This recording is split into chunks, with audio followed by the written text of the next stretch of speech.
we are in a ferry from Denmark to Sweden, and this ferry that is electric.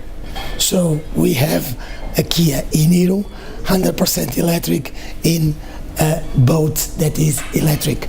So and the boat has the same sensations of an electric car. Here you don't hear almost nothing, and no vibrations at all.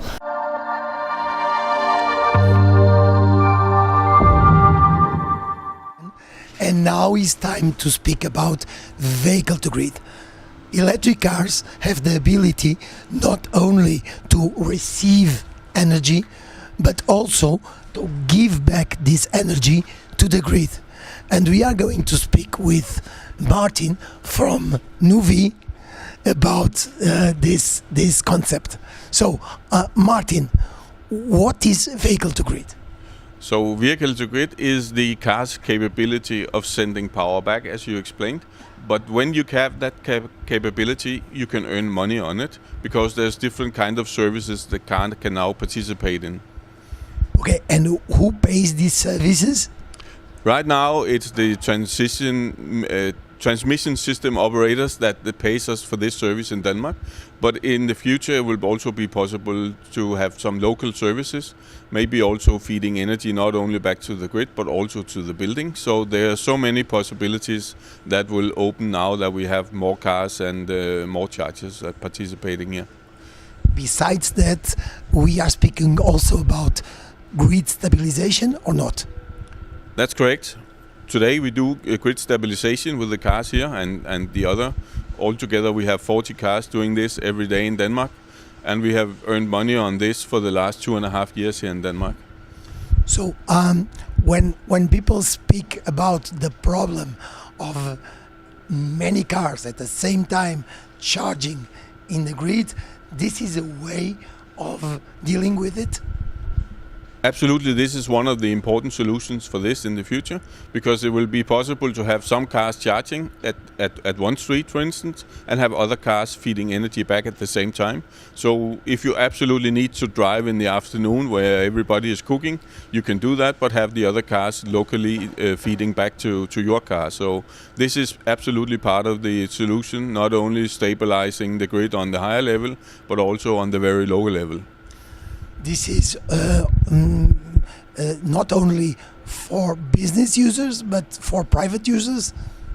So today we are only approaching business users, but that is one very obvious reason that you just saw. The chargers are very big for the moment.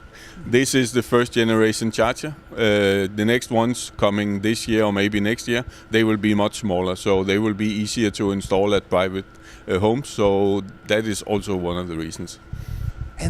And I know that this is not the biggest benefit, but explain us a little bit what is the concept of using the car as energy bank with the vehicle to grid. So when you come home plugging in your car in the afternoon, the electricity price might be very high, or at least in some places. So then you can feed energy back to your house. And then in the evening at night, when the price gets very low, you can start filling up your car again, charging your car again. So in this way you could save money on the system as well. So you can use always the energy at the best price. Exactly, that's one of the possibilities. This is impossible with petrol. We can do it with petrol. That's correct. That's one of the big advantages with electric vehicles. And how is this technology at the moment, when it will be deployed in a large scale? So that's a good question. Right now we have the limited of only having the CHAdeMO to do this service, which means that it's only Nissan and Mitsubishi cars that can do it. But very soon it will be possible also to do it with a lot of other cars when the CCS protocol is capable of doing it. Then the Kia and other cars will be able to do this as well. And then we expect that there will be a lot more participating in this service. So maybe 2020 or 2021 there will be a lot more deployment of vehicle to grid. Okay, thank you, Martin. It was a pleasure to be here and to know more about vehicle to grid. Thank you. We are with Peter Hansen, the owner of this dealership, Andersen Martini. So, Peter, we would start this conversation about the incentives in Denmark. They stopped in 2017, was it?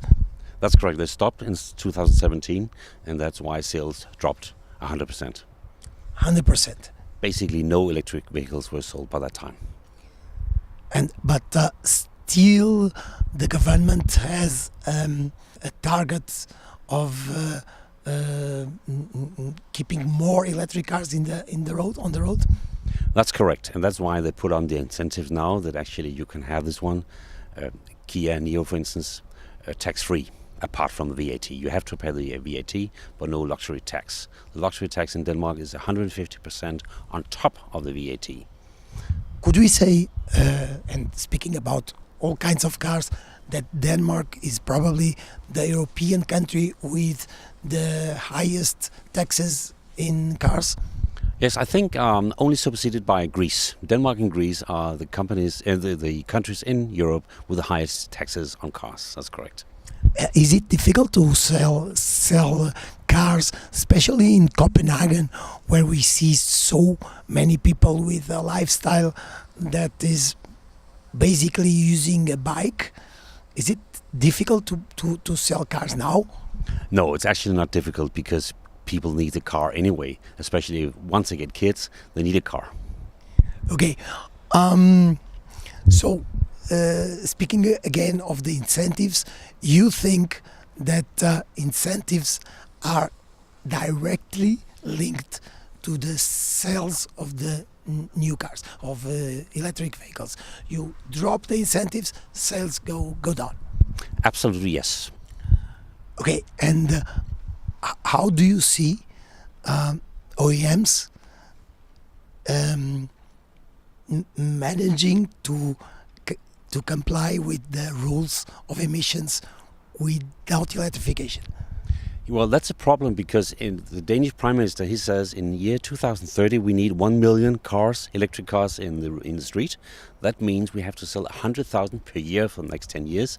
The manufacturers cannot produce that many cars, so it's absolutely not possible.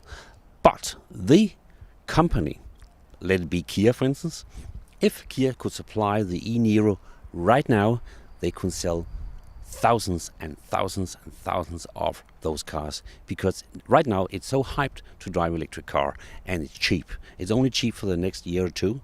So if I were Kia, I would just produce and simply just canal a lot of Kia Niros to Denmark because right now they can sell. And I think it's a question of being a first mover. Previously it was, for instance, Toyota. They were simply Mr. Hybrid. Today, actually, Kia is Mr. Hybrid, but also Kia could be Mr. Electric if they were to deliver, let's say, 5,000, just 5,000 this year already. Then Kia would be the first mover. Everybody would talk Kia. It's a matter of who can deliver first. He wins. So, Peter, after our conversation in your dealership, yes. Now it's time for you to try the e-Niro. It's a beautiful car. It drives just like my Tesla. It's very smooth. It's very fast. And you feel the road holding. I think it's a very nice car to drive. And it costs half of the price. It's half the price of normal car. So it's very, very interesting. Yeah, the relation between the range and the price of the car is quite interesting. Yes, very interesting. And especially that the range is 450 kilometers. That really will sell cars. Yeah. People will like that. Okay, Peter, it was a pleasure being here in Andersen Martini. And we will keep driving in this research road trip. Yes, and when you come home, please ask Kia to send 5,000 Niros to Denmark. We'll sell them immediately. Okay, thank you very much. Thank you.